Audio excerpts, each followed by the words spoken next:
So last week I played Lightmatter. It's a newish puzzle game on Steam that really wants to be Portal. It's a sort of charming short game with a huge narrative and environmental focus, and really interesting mechanics, so let's get into it.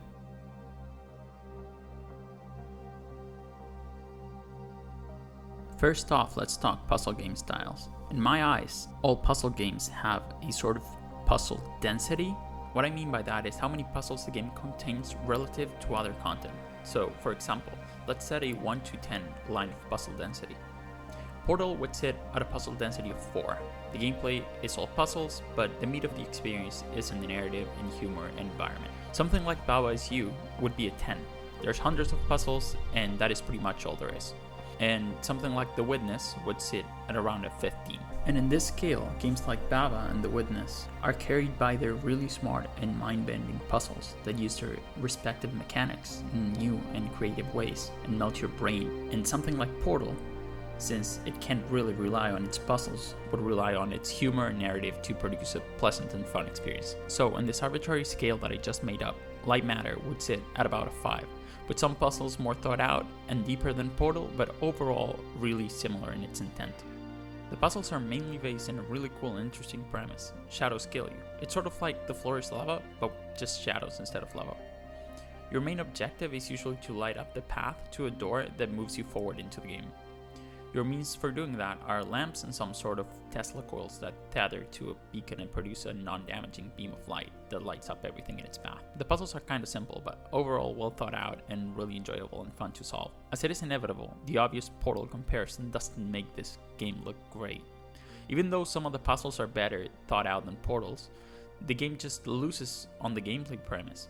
Shadows killing you and having to forge a light path to exit is a great and really cool idea, but Portal's premise of being able to drop portals pretty much anywhere and use them as tools to generate momentum and transport objects from place to place gives the player way more freedom and are much more fun to interact with in general. I could spend 30 minutes just fucking around with portals, but I couldn't really say the same for Lightmatter's lamps.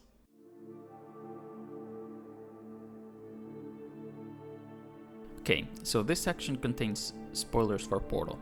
So even though Portal is a 13-year-old game, if you haven't played it yet, what the fuck are you doing with your life? It only takes 3 to 4 hours to finish, so go play it now, and I'll be here waiting.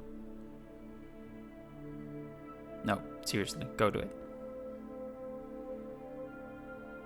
Just pause the goddamn video already, and go fucking buy Portal on Steam. It's $10, you may even be able to get it on sale at 99 fucking cents.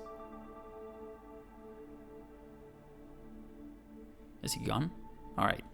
In Portal, as you should know, you wake up in what seems to be a laboratory of some sort, owned by a company named Aperture.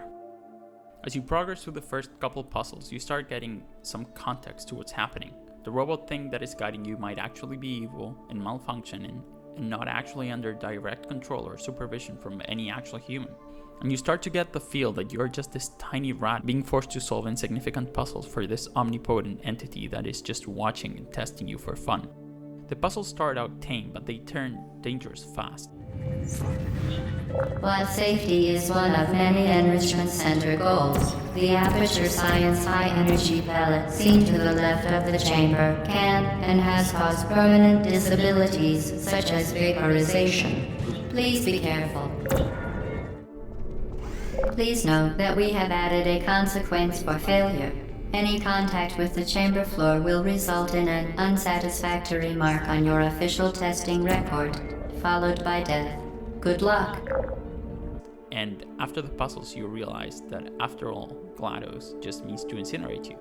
So you escape and you start trying to make your way out of the facilities, while GLaDOS keeps in touch with you and tries to prevent you from escaping. Congratulations. The test is now over. All Aperture technologies remain safely operational up to 4,000 degrees Kelvin.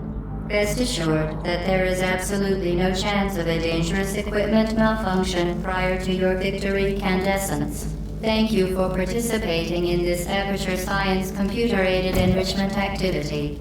Goodbye.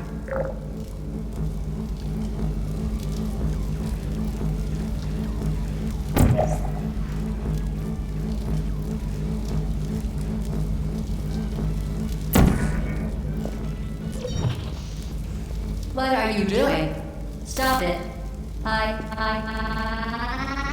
We are pleased that you made it through the final challenge where we pretended we were going to murder you. We are very, very happy for your success.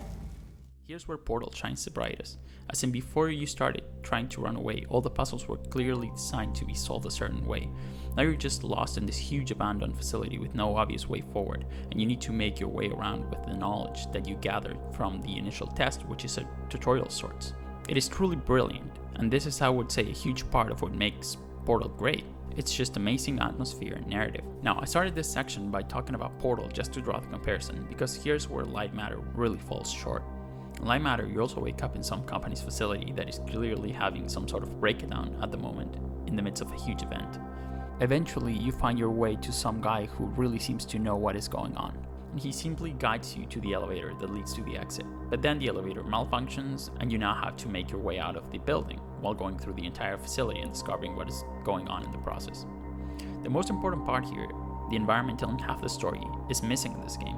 Most exposure is given through dialogue and audio logs, which is fine, but definitely falls short when you compare it to Portal.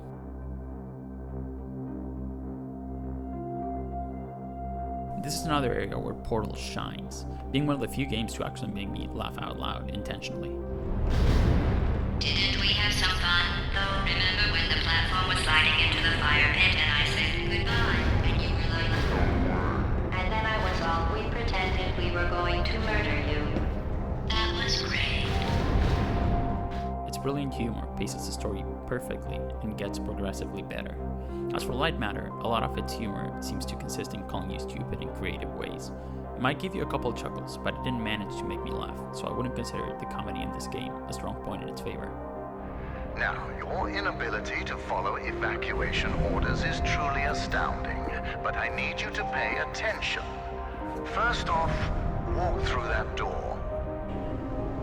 Excellent. You have already exceeded my expectations. Now, I presume you know how buttons work. Impressive.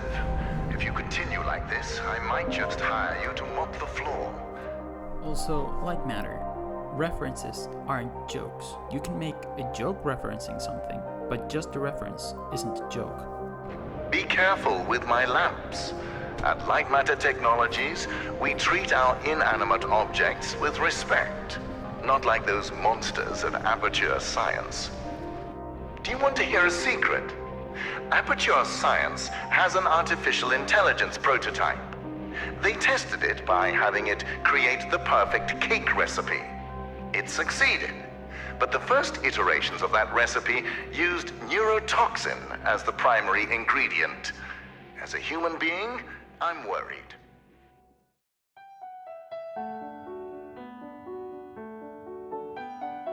So overall, this game definitely gets beaten up by Portal in every metric, but that doesn't mean the game is bad or not worth your time, because Portal is one of the best games ever. It's a classic that will transcend time. Not playing it should be a fucking crime. So being behind Portal just puts this game with the rest of 99% of the games in history that are also worse than Portal. So let's leave the comparison aside. Standalone, Lightmatter is a short and relaxing experience with a good story that is punctuated by some great moments, and I'd say it's worth the $20. The core idea for the game is extremely interesting and fun to play with. Even if it gives little freedom to the player in the ways they interact with it, the puzzles are well thought out and fun to solve. If you like Portal 2 and just wish there was more of it, Lightmatter is what you're looking for. Before we finish, there's one last thing that is worth pointing out about Lightmatter, which is the way they decided to monetize the game. If you look it up on Steam, you will find out that the game is actually free. And that is because the way this game works is you can try it for free, but about 30 minutes in, the game just tells you that pretty much the demo is over, and if you want to proceed, you will have to purchase the full game, which honestly is a really risky way to monetize a game. As many of you may know, there is a lot of people on Steam that buy hundreds and hundreds of games. They never end up really playing, and all they want is just the satisfaction of having them in their libraries for some reason. And I definitely don't know anyone like that myself. So I feel the devs are missing on a lot of potential purchases that they might otherwise have gotten of people who are simply gonna download the game and just have it in their library, but never actually play the thing. And I really want to commend the devs for doing this. This is the proper consumer-friendly way to monetize a game. and I would like to see a lot more devs brave enough to put customer satisfaction over their own personal gains. So with that being said, go give Lightmatter a try. It's definitely worth your time, and you can play about 15% of the game for free, so there is no harm in trying it. And if you enjoy it, definitely buy the full experience.